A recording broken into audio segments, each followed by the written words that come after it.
This one's called Where Darkness Rules.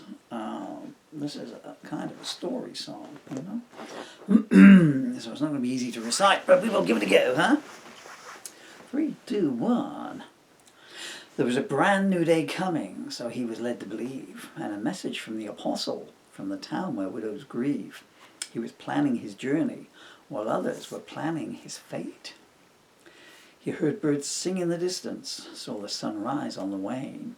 He knew before he set off he would not be back again. The devil took his hand and led him away from the Saviour's gate. In the rundown part of town, she rubbed the sleep from her eyes, saw a map on a pillow with a note saying, "This way madness lies."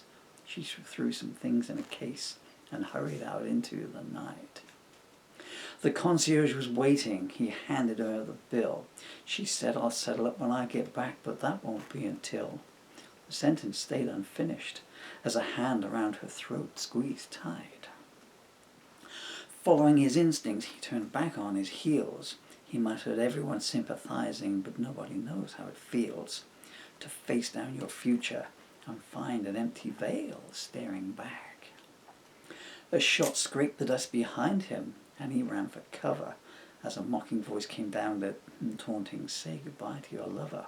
He heard an engine start and saw tires squealing down the track. She lay slumped on the back seat. Her mind was in a whirl. Her memory started moving. She watched their story unfurl. Two lonely people, shackled by bad choices that they'd made. Their paths crossed at the market. Their hearts crossed at paradise. He said, "I've walked away from fate once. I won't do it twice." They spent 3 months in bliss. Today she's wishing that's where they had stayed. An old broke-down cabin, a plan was being prepared. A voice in the darkness hissed, "I love it when you're scared." She was still in a daze. She barely knew what was going on. How long her torment lasted, she never would know. First came the vile words, and then came the blows. As she lay sobbing on the floor, he showed a can of gas and sneered, "I came prepared." He said, "I'll call the cops tomorrow, sir. I don't know where you went. I've covered all the bases. It'll look like an accident. You like to cheat on people? Let's see you cheat the devil tonight." She refused to beg for mercy, knowing he wanted her to. From broken lips she mocked him, "I guess this means we're through." So even after all the blows, the little man knows he did not dim her light. He pulled out a match and said, "This is where it ends." She leaned up and laughed, "Can't we even be friends?" He started towards her, for one final kick goodbye was his intent. Then the cabin door burst open, and he was standing there. In surprise the match was dropped, but he didn't care. "Get out, I've got work to do," he said, and she knew right away what he meant.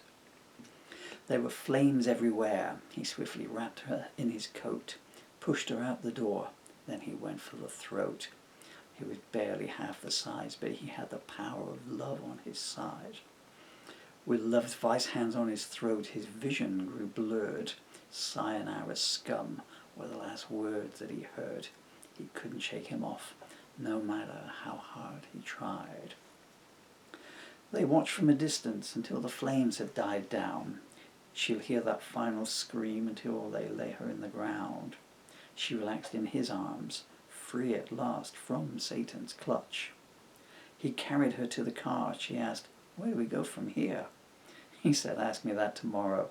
She smiled, "My tomorrow's already here." He put the car in first and they pulled away to the sunset's loving touch. Do you know, I quite got into that. I haven't read that back in like 2-3 years, you know. Like kind of little mini movie, isn't it, huh? And that is in my book. Which one is that in? That's in this one, which is called Journeys, Poems, Lyrics and Reflections, which is a collection of poems, lyrics and reflections. I kind of got thrown off by the safety camera there, clicking away.